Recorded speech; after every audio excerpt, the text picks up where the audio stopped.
आप याद करिए, मैंने जब मेक इन इंडिया की बात कही थी, तो कुछ लोग कैसे इसका मजाक उड़ाते थे। शक, संदेह में जीने वाले लोग कहते थे कि भारत टेक्नोलॉजिकली एडवांस चीजें कैसे बनाएगा, क्योंकि उनके दौर में नई टेक्नोलॉजी को भारत तक आने में कई दशक लग जाते थे। देश ने उसका जवाब दिया। जो देश कभी 2G को लेकर स्ट्रगल करता था, आज उसी देश के लगभग हर जिले में 5G पहुंच चुका है। हमारा इलेक्ट्रॉनिक्स प्रोडक्शन 2040 की तुलना में 6 टाइम बढ़ चुका है। मोबाइल फोन मैन्युफैक्चरिंग में 28 टाइम्स और एक्सपोर्ट में 127 टाइम्स की वृद्धि हुई है। पिछले एक दशक में मोबाइल फोन मैन्युफैक्चरिंग सेक्टर ने लाखों डायरेक्ट जॉब्स क्रिएट की हैं।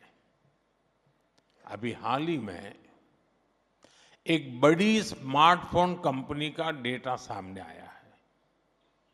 आज 45 भारतीय कंपनियां उस एक बड़ी कंपनी की सप्लाई चेन से जुड़ी हैं। इससे करीब 3.5 लाख रोजगार देश में पैदा हुए हैं। और ये केवल एक कंपनी का आंकड़ा नहीं है। आज देश में कितनी ही कंपनियां बड़े स्केल पर मैन्युफैक्चरिंग कर रही हैं। इसमें अगर इनडायरेक्ट अपॉर्चुनिटीज को जोड़ दें तो हम कल्पना कर सकते हैं कि रोजगार का ये नंबर कितना बड़ा बन जाता है। साथियों, कुछ दिन पहले ही भारत ने अपना made in India 4G stack launch किया है। ये देश की बड़ी स्वदेशी उपलब्धि है।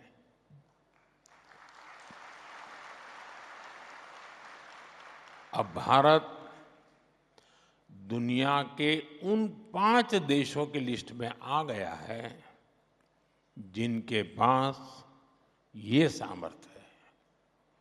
ये डिजिटल सेल्फ रिलायंस की दिशा में, टेक्नोलॉजिकल इंडिपेंडेंस की दिशा में देश का एक बड़ा कदम है।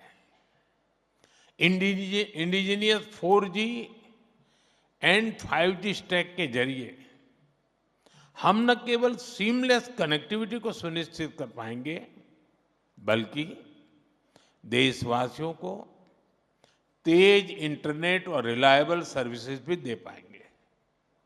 इसी मकसद से जिस दिन हमने अपना made in India 4G stack launch किया, उसी दिन देश में एक साथ करीब 1 लाख 4G टावर्स को भी एक्टिव किया गया।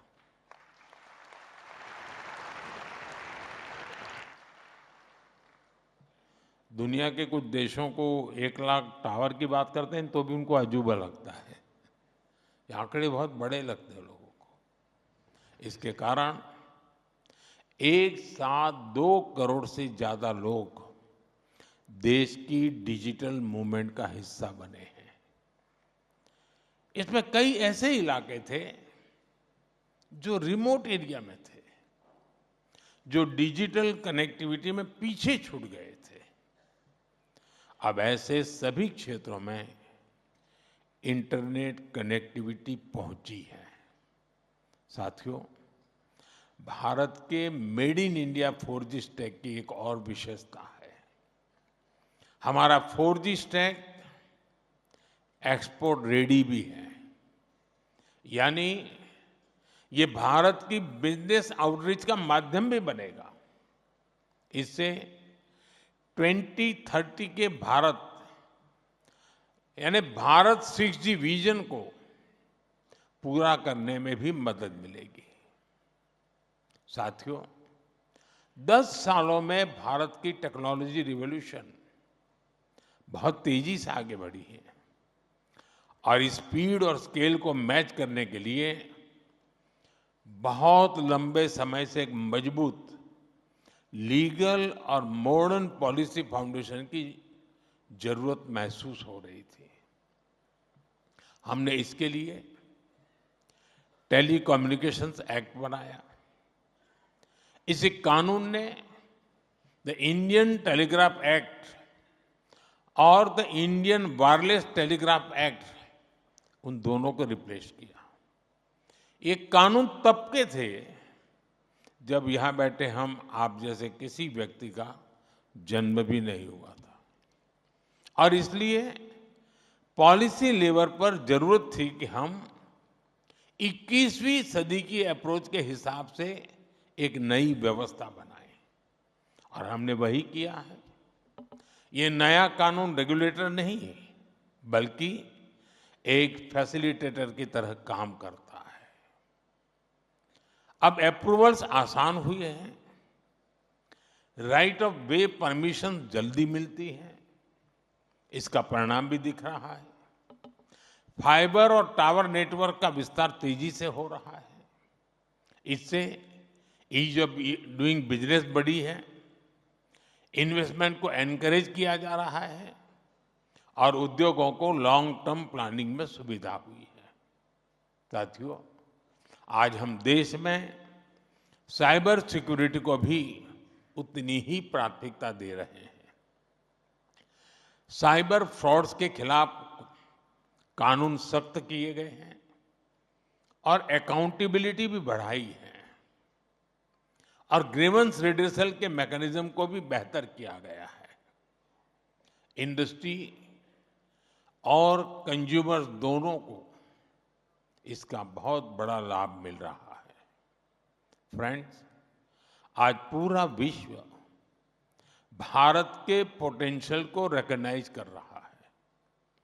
दुनिया का दूसरा सबसे बड़ा टेलीकॉम मार्केट हमारे पास है।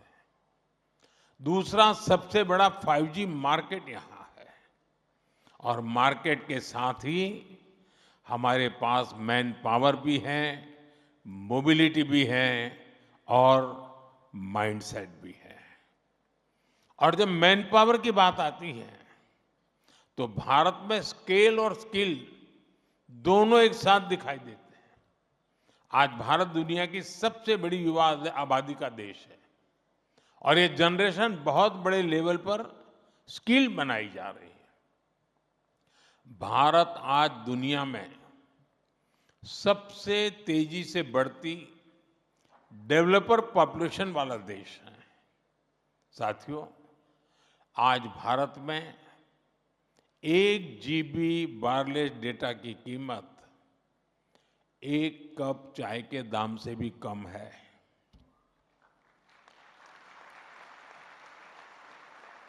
चाय का उदाहरण देना मेरी आदत है, पर यूजर डेटा कंजम्पशन में हम दुनिया के अग्रिम देशों में आते हैं।